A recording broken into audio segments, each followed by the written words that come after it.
গুনাহগার গুনাহ করার পরে সাথে সাথে তওবা করে।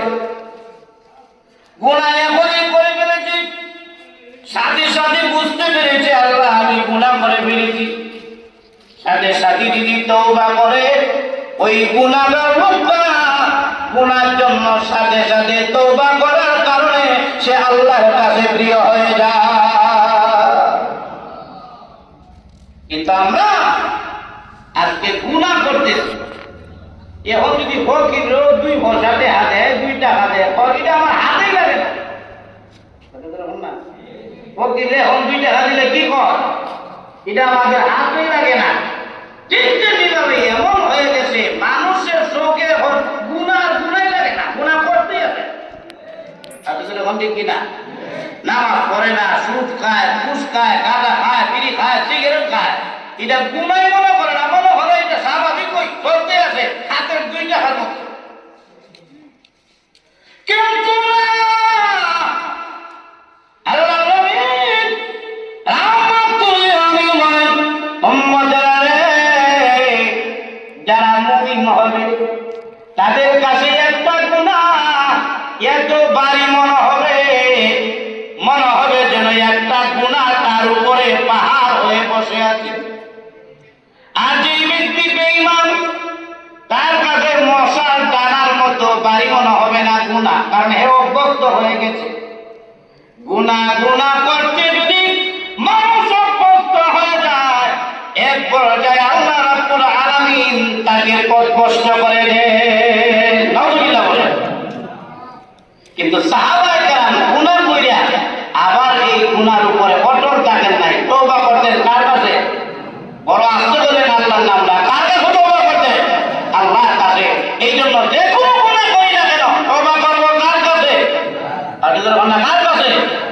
হুজুর দিয়ে তওবা করায় মৃত্যুর আগে। হুজুর আমার বাপরে তওবা করে দেয়, এই তওবা করলে লাভ হইল কি? তখন না লাভ হইব, নিজের তওবা নিজেই করতে। গুনাহ করছেন আপনি আর উজিলা ধরে এসে পারে হুজুরে কেউ উজিলা ধরে আপনার মাধ্যমে হইব। গুনাহ করছেন আপনি, হুশ থাকতে আপনি তওবা করেন। আপনাদের বলতে কি না? এই জন্য সাহাবায়ে কেরাম বলেন ক্ষমাপ্রাপ্ত, আর আমরা হইলাম গুনাহ যুক্ত। সাহাবায়ে কেরাম কোন সাহাবী কবরের মধ্যে গুনাহ নিয়ে যান নাই। কি কোন আপনারা গেছেন নাকি? সে ডাক্তারে কি জানি হাত বাড়াইছে 4-5 সময় তাকায় দেখে বউ ধরে দেখে আরে বাপরে বাপ তো বিপুজে না আমারও তুললো সমস্যা। যেই মুমিন মৃত্যুর সময় কালিমা শাহাদাত পড়বে, চার কালিমা পড়ে মৃত্যুবরণ করবে, মৃত্যুর আগে আল্লাহর দরবারে খাঁটিভাবে তওবা করবে, সে বিড়ি খুঁজে তাহলে কি গুনাহযুক্ত নাকি মুক্ত? আপনাদের হন না গুনাহযুক্ত থাকলে ইমানি মরণ নসিব হবে না। এজন্য আহলে সুন্নাত ওয়াল জামাতের আকীদা হলো নবীগণ হলেন গুনাহ থেকে মুক্ত, সাহাবায়ে কেরাম হলেন ক্ষমাপ্রাপ্ত, আর আমরা হইলাম গুনাহ। চিন্তা করেন ক্ষমাপ্রাপ্ত এই কথাটা কত বড়। সুবহানাল্লাহ বলেন না? আল্লাহই বলে দিয়েছেন যে আমি আল্লাহ আমার সাহাবায়ে কেরামকে মাফ করে দিলাম। আরো আসতে বল, আরো কত প্রশংসা আল্লাহ বলে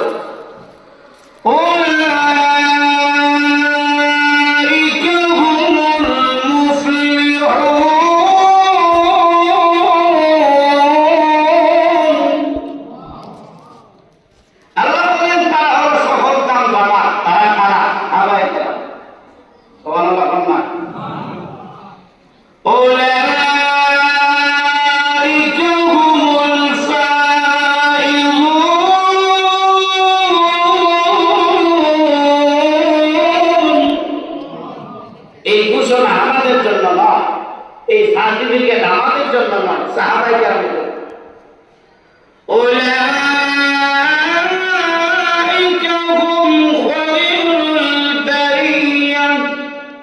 এই ঘোষণা আমাদের জন্য নয়, সাহাবায়ে কেরামের। এই জন্য সাহাবায়ে কেরামের মর্যাদার ফজিলত বর্ণনা করছেন কে? আর ওরা কে? আল্লাহ আর রাসূল বলেছেন। এইজন্য তাম পৃথিবীর ওলি গাউস কুতুব সবার আমল যদি এক পাল্লায় রাখা হয়, আর সাহাবায়ে কেরামদের রাসূলকে দেখেছেন, এই দেখার পরটা যদি আরেক পাল্লায় রাখা হয়, এটা ভালো হবে। আমাদের সুবহানাল্লাহ। এর কারণ কি? আবু জাহেল দেখছে, আবু জাহেল জাহান্নামে জ্বলতো না। না, এর অর্থ হলো যে রাসূলকে ঈমান অবস্থায়, সে ঈমান অবস্থায় দেখেছে, রাসূলকে দেখেছে তার ঈমান আছে, রাসূলকে দেখেছে এই ঈমান নিয়ে মৃত্যুবরণ করেছে, সে কখনো জাহান্নামের আগুনে জ্বলবে না। আর ঈমান নাই তো কেউ জান্নাত আর জাহান্নাম, এ তো পুরাই জাহান্নাম। তো সাহাবায়ে কেরাম তাদের এই ফজিলতটা দেখার সবটা এটা অনেক বেশি। রাসূল দেখছেন, রাসূল শুধু দেখছেন তা না, রাসূলের সামনে দাঁড়ায় দাঁড়ায় কালিমাও পড়ছেন। সুবহানাল্লাহ। লা ইলাহা ইল্লাল্লাহু মুহাম্মাদুর রাসূলুল্লাহ, মুহাম্মাদুর রাসূলুল্লাহ যখন বলছেন, মুহাম্মাদুর রাসূলুল্লাহর সামনে দাঁড়ায় ইয়া আল্লাহ সুবহানাল্লাহ বলেন না। আমরা যে কত কান্নাকাটি করি, স্বপ্নে দেখতাম রাসূলকে, জান্নাতে গিয়ে দেখতাম রাসূলকে, হাউজে কাউসারে পানি পান করতাম রাসূলের হাতে, আর সাহাবায়ে কেরাম নিষ্ঠকে দেখে নিত। সুবহানাল্লাহ। এই সম্মান কি আমরা লাভ করতে পারছি? এই জন্য সাহাবায়ে কেরামের মর্যাদা। শুধু তা না, নবীর একজন সাহাবীর মর্যাদা আলাদা। যেমন আবু বকর সিদ্দিকের সম্মান, সুবহানাল্লাহ না, যেমন হযরত উমরের সম্মান, যেমন হযরত আলীর সম্মান, হযরত উসমানের সম্মান, কত আলাদা আলাদা কত সম্মান।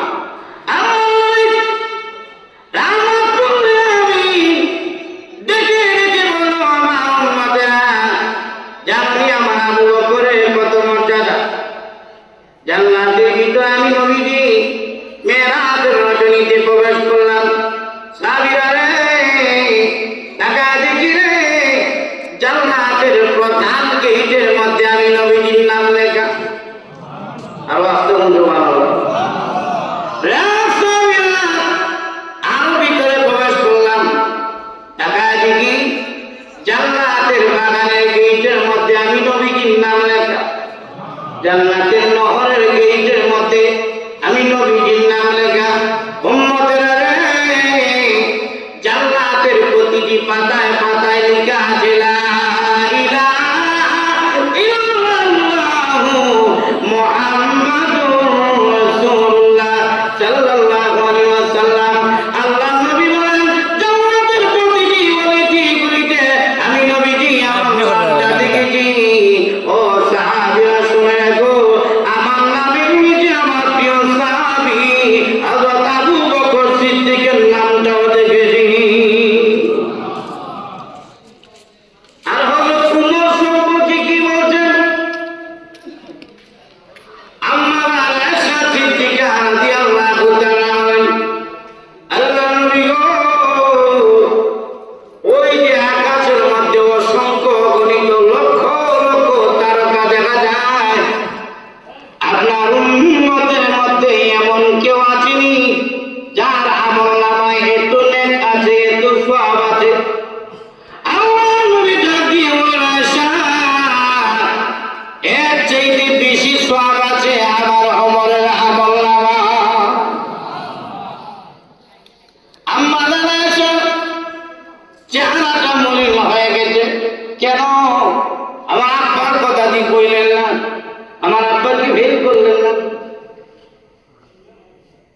এমনি আল্লাহ নবী রাহমাতুল আলামিন তখন ডেকে ডেকে বলে, আয়েশা, চেহারাটা মলিন হয়ে গেছে, আমি জানি কেন তুমি মলিন করেছো। তোমার আব্বার কথা বলি নাই, এই জন্য মলিন করেছো। ও এই পৃথিবীর প্রত্যেকটা বস্তুর সাথে মানুষের নেক আমলের সওয়াবের তুলনা দেওয়া যায়, কিন্তু তোমার বাবা আবু বকর সিদ্দিকের এত নেক আমল আছে গো, পৃথিবীর কোন বস্তুর সাথে তার কোনো তুলনা দেওয়া যায় না।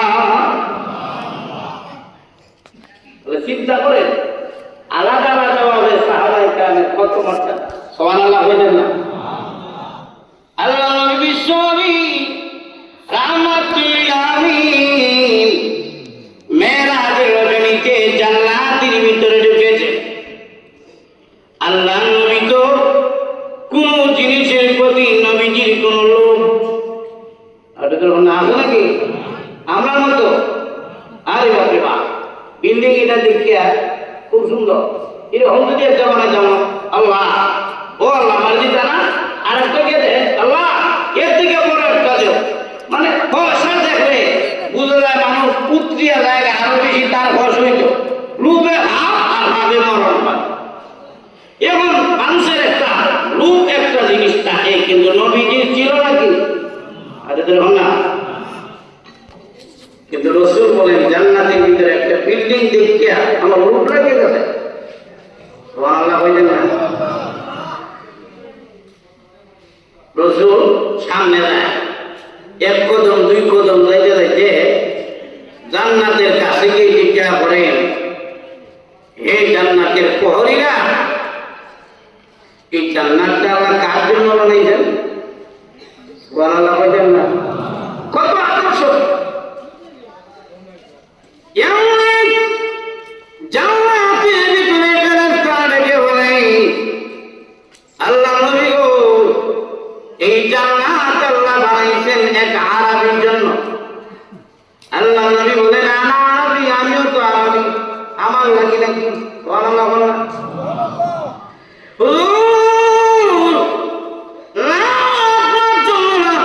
তাহলে কার জন্য? বলেন কুরাইশির জন্য।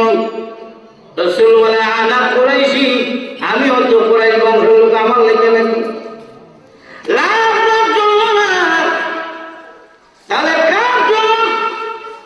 এক যুবকের জন্য। রাসূল বলেন, আনা শাবাব, আমিও তো যুবক, আমার জন্য নাকি? আপনার জন্য। তাহলে কার জন্য আল্লাহ এই জান্নাত বানাইছেন? তোমাদের কি নামটা জানাই? ফেরেশতারা বলল, অবশ্যই নাম জানা আছে। তাহলে বলো না কেন এত সুন্দর জান্নাত আল্লাহ কার জন্য বানাইছেন? এমনি জান্নাতের পাহারাদার ফেরেশতারা ডাকিয়ে বলেন, ও নবীজি, আল্লাহ এই সুন্দর জান্নাত বানাইয়া আল্লাহ ঘোষণা দিয়েছেন, ও জান্নাতের পাহারাদার ফেরেশতারা, ও জান্নাতের খাদেম ফুতরা, ও জান্নাতের হুর পরীরা, আমি আল্লাহ ঘোষণা দিলাম এই সুন্দর জান্নাত বানাইছি উমর ইবনুল খাত্তাবের জন্য। আলাদা আলাদা ভাবে এক এক সাহাবী কত মর্যাদা। সুবহানাল্লাহ বলুন না? কেন? আর আখিরাত সাজাইছেন, আর আমরা দুনিয়া সাজাই। আপনাদের মনে কি না? দুনিয়া দুনিয়া দুনিয়া দেখা যায় কিচ্ছু হয় না, আখিরাত হারাই যায়। দুনিয়া দুনিয়া করতে করতে কিচ্ছু আপনাদের মনে কিচ্ছু হয় না, কিন্তু আখিরাত কি করি? হারাই যায়। আর তারা আখিরাত করতে করতে দুনিয়ারও বাদশা হইলেন, আখিরাতের বাদশা। আপনাদের মনে সুবহানাল্লাহ। তারা হলেন সাহাবায়ে কেরাম। শুধু একজন সাহাবী শুধু নয়, অসংখ্য গণিত সাহাবী এবং আলাদা আলাদা মর্যাদা আছে। যেমন হযরত বিলালের আলাদা মর্যাদা। আল্লাহ নবী জান্নাতের ভিতরে মেরাজের রজনীতে গিয়ে জান্নাতের ভিতরে হযরত বিলালের পায়ের আওয়াজ শুনেছেন। এখন আসল লক্ষণীয় বিষয় হলো, আসল বিষয় যেটা বলার উদ্দেশ্য, সাহাবায়ে কেরামের এত মর্যাদা কেন হইল? আমরা ফজিলতের ওয়াজ শুনতে রাজি, কিন্তু আমল করতে রাজি না। ওয়াজ করেন বলে কদ্দুর ওয়াজ করেন বলে সারা রাত্রি খালাইয়া যান। ফজরের নামাজ পড়বেন, হাত তুলে দিকে দেখা করে আসবে। তাদের হবে কিনা? নামাজ পড়ে আমল করবে, কোনো উদ্দেশ্য নাই। ফজিলতের ওয়াজ সবাই শুনতে রাজি, কিন্তু যেই কাজ করলে ফজিলত হয় এই কাজ করতে রাজি না। ঠিক কিনা? সাহাবায়ে কেরামের যে এত মর্যাদা হইল, মর্যাদা বা শুনতে রাজি, কিন্তু মর্যাদাবান কেন হইতেন তারা তো ভালো ঠিক না? এটা তো জানা তো ভালো ঠিক না নাই? কেন হইলেন মর্যাদা? এত মর্যাদা কেন? একটা মাত্র কারণ হলো সাহাবায়ে কেরামের ভিতরে গুণ ছিল। সাহাবায়ে কেরামের ভিতরে কি ছিল? গুণ ছিল। আর আমাদের ভিতরে বদগুণ। সাহাবায়ে কেরামের ভিতরে ছিল গুণ, সুগুণ। এই জন্য এই গুণগুলো পছন্দ করতেন কে? আর ওদের ওনা পছন্দ করতেন কে? আমরা এমন মানুষ, শুদ্ধ নামাজ পড়তে হইলে কোরআন তেলাওয়াত শুদ্ধ লাগে কি লাগে না? আর ওদের লাগে কি লাগে না? কিন্তু এই গুণটা কি আমাদের মধ্যে আছে? আবার তোমার নাকি তাহলে কি গুণ আছে? আমরা গুণ বলে কি কুরবানি আইতেছে না? কি করতে গরু কিনে হইয়েছে, গুণটা কি? বলে হজরের সময় গিয়ে আগে করে খেলতে গিয়ে ঘাস খাওয়া। আপনাদের মানা দিই না নাই? গুণটা কি? খেলতে হানি নাই, গুণ কি করা যায়? আর একজনে খেলতে গিয়ে হকি মরে হানি মেলে তুমি যেতে। আপনাদের হন্ডে গিয়ে না সব চিন্তা শুধু দুনিয়া নেই। কিন্তু সাহাবায়ে কেরাম ছিলেন গুণে গুণান্বিত। এমন কি আল্লাহু আকবার, আল্লাহ কুরআনে বলেছেন গুণ নাই সে মানুষ নয়, সে পশু। আপনাদের হন্ডে গিয়ে না গুণ না থাকলে মানুষ হই না। আপনি বলেন আমি এই ভালো কাজ করি, এই ভালো কাজ করি, এইসব ভালো কাজ নয়। ইমান আমল মজবুত রাখার জন্য সব গুণ আপনাকে অর্জন করতে হবে। আপনাদের মনে কি না? আর গুণ নাই দাম নাই।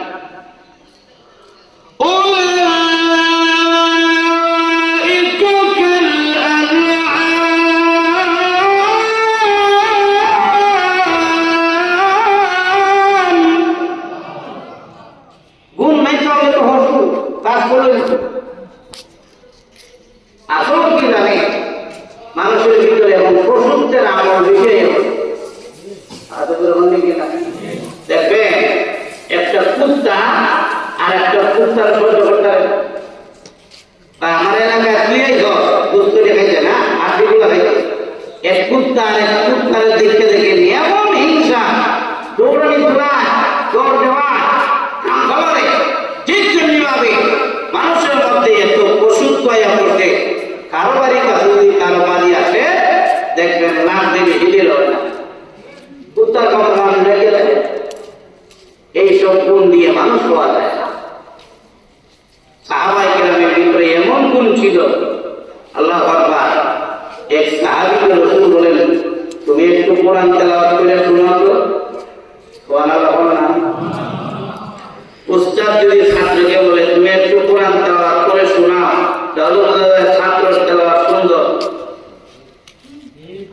সুন্দর কি সুন্দর না? ওই সাহাবীর নাম হলো হযরত উবাই ইবনে কাব। বলে বলো হুজুর আপনার সামনে আমি তেলাওয়াত করতে পারবো না। এর দুইটা কারণ। এর মধ্যে একটা কারণ হলো গিয়া আপনার শিক্ষক হলেন আল্লাহ। সুবহানাল্লাহ আসতে হইবেন, আসতে হইবে কথা মহিলা হইলে রাজি। আর তোর হলো সুবহানাল্লাহ। নবীদের শিক্ষক কে? আর বলেন নবীদের শিক্ষক কে? রাসূলকে যখন হযরত জিবরাইল পড়াচ্ছেন, এই পড়া রাসূলও করেন, এই পড়া কিন্তু বারবার রাসূল জিহ্বাটা নাড়াইতেছেন, রাসূলের কষ্ট হচ্ছে। আল্লাহ তখন কে বলেন হে নবী আপনাকে কষ্ট দেওয়ার জন্য তো আমি কোরআন নাযিল করি নাই। সুবহানাল্লাহ বলেন না? লা তুহাররিক বিহি লিসানাকা লিতা'জালা বিহি ইন্না আলাইনা জামা'হু ওয়া কুরআনাহু। এমনি আপনারা কষ্ট দেওয়ার জন্য তো আমি কোরআন নাযিল করি নাই। জিবরাইল আমার উস্তাদ না, আমি আল্লাহ আপনার উস্তাদ। পূর্ণ কোরআন শরীফ আপনার ভিতরে জমা করে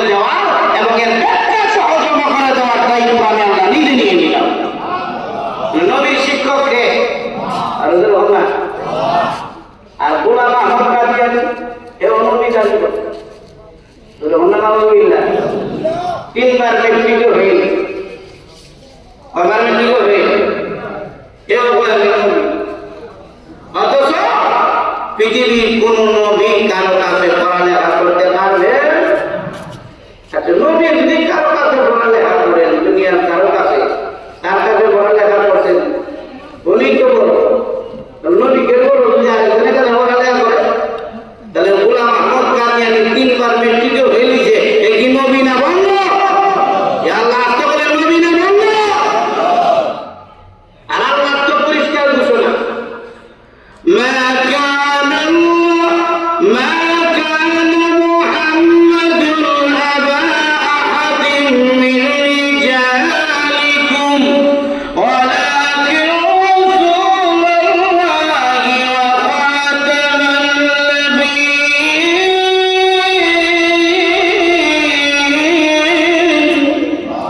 ঘোষণা করা রাসূল হলেন খাতামুন নাবিয়্যিন। রাসূল বলে আমার উপর আর কোনো নবী নেই।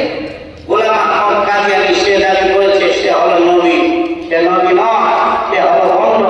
এখন তার ছেলে বন্ধুরা, তার দালালরা আমাদের এই দেশটাও দখল করতেছে। তারা চাইতেছে যে গোলাম আহমদ কাদিয়ানীকে তারা আবার তাদের যে নীতিমালা আছে এটার মাধ্যমে দেশটা প্রতিষ্ঠা করতে চায়। তারা চায় কাদিয়ানী মতবাদ যেন পৃথিবীর প্রান্তে প্রান্তে ছড়িয়ে যায়। কিন্তু আল্লাহর কসম, এই সমস্ত মাদ্রাসা থাকার কারণে, বড় বড় আলেম ওলামা থাকার কারণে আজ আমরা দিন বুঝতে পারতেছি। কাদিয়ানী মতবাদ ভ্রান্ত মতবাদ, সাদিয়ানী মতবাদ ভ্রান্ত মতবাদ, আলেম ওলামা থাকলে আমরা গুমরা হয়ে যেতাম। আপনাদের হলে কি না? নবী শিক্ষককে আপনাদের হলো নবী শিক্ষককে দুবাই ইবনে কাব বলেন, হুজুর আপনার শিক্ষক বলেন আল্লাহ, আমি ভালো না, আমার সাথে কেমনে দেওয়া হলো।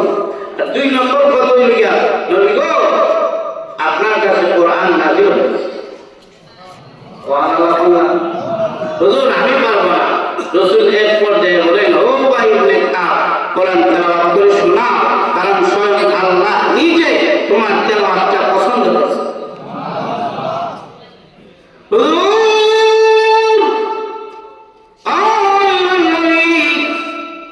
আল্লাহ যে আমার কোরআন তেলাওয়াত পছন্দ করছেন, আল্লাহকে নিজ জবানে বলেছেন আমার তেলাওয়াত সুন্দর।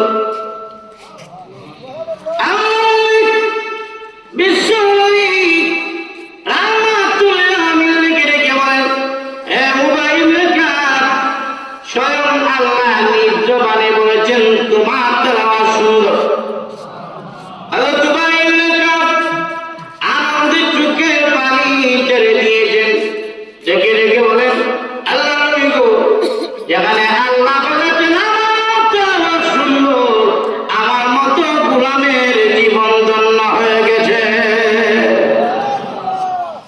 সাহাবায়ে কেরাম কি আমাদের মতোই ছিলেন নাকি তারা গুণে মানুষ ছিলেন? আপনাদের হল না? বেশি লম্বা বাজার দরকার নেই, রাত্রেও বেশি হয়ে গেছে, সংখ্যেও আদর বেশি বাড়া। কারণ এখনের মুসলমান চার কালমেই হয় না। আপনাদের হল কি না?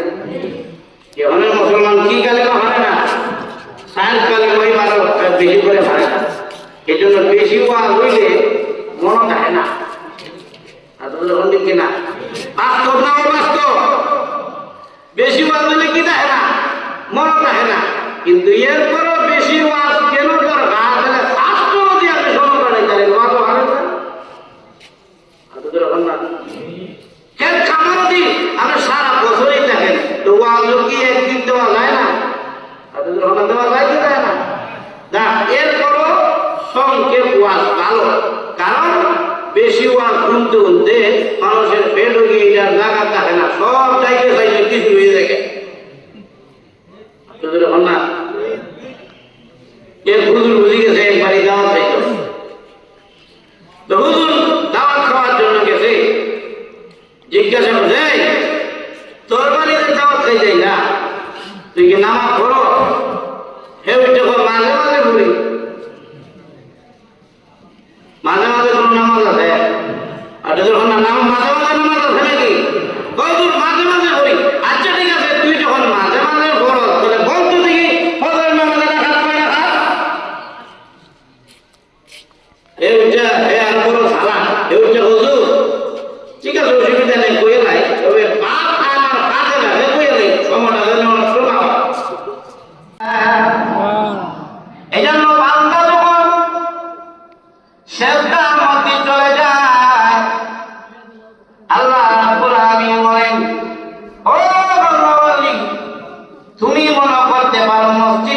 কার্পেটের মধ্যে সেজদা দিয়েছো, তুমি মনে করছো না মসজিদের টাইলসের মধ্যে সেজদা দিয়েছো, যায় নামাজের মধ্যে সেজদা দিয়েছো।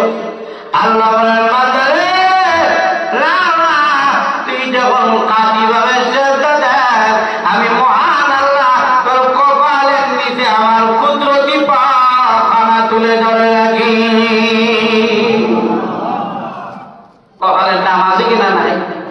এটা নত হবে কার সামনে? আর ওদের বলেন কার সামনে?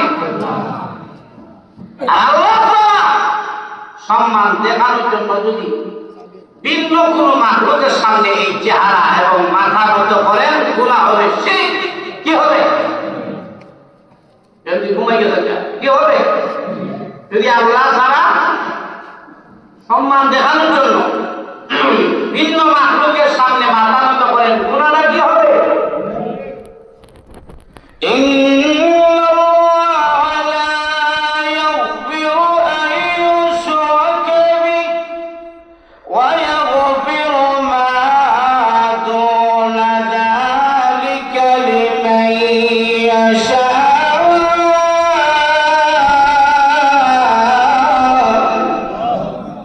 সকল গুনাহ আল্লাহ মাফ করতে পারেন, কিন্তু শিরক গুনাহ আল্লাহ তাআলা মাফ করবেন না।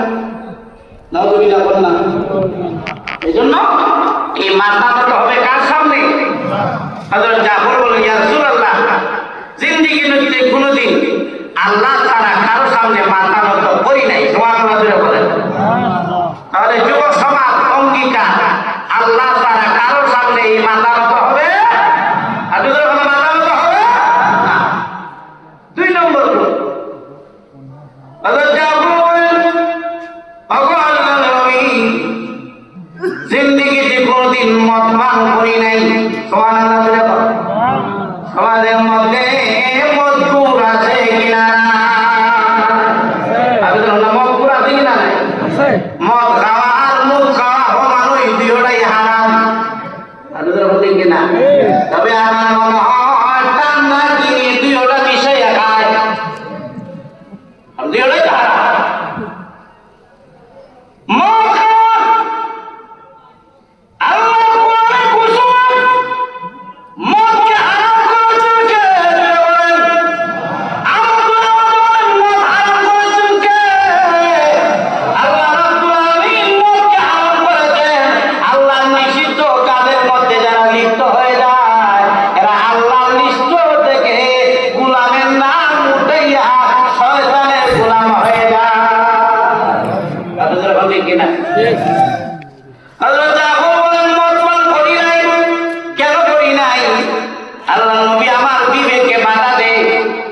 বিবেক যদি মানুষের থাকে, অন্য কেউ বুঝাইতে হয় না, নিজেই বুঝা।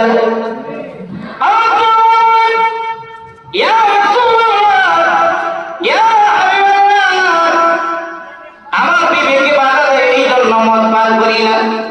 এর কারণ হলো যে মদ পান করলে আমার হুশ বুদ্ধি ঠিক থাকে না। বাড়িতে গিয়া ডাক দিতেছি, মা গো, ও মা, দরজাটা খুলেন না কেন? দরজা খুললে টাকা দেখে এটা মানা বল না, কানে মানা বল। বাড়িতে দেখা দেখে লঙ্গি নাই, লঙ্গি কই? ব্রিজের মুড়ো আর রাস্তার মুড়ো, এইখানে জন্ম, এইখানে হয়ে 2 দিন পরে পরে লঙ্গি কিনে কেন? ওই যে মদ খায়, হুশ বুদ্ধি ঠিক থাকে না। আল্লাহ জাফর বলেন, ইয়া রাসূলুল্লাহ, ইয়া হাবিবাল্লাহ, ইসলাম ধর্ম যখন গ্রহণ করেছি, ইসলাম ধর্ম গ্রহণ করার আগেও মদ পান করি নাই। যখন হালাল ছিল মদ পান ইসলামের শুরুতে, তখন মদ পান করি নাই। আমার বিবেকে বাধা দেয়, এই গুণটা অর্জন করেছি, জিন্দেগিতে মদ পান করি নাই।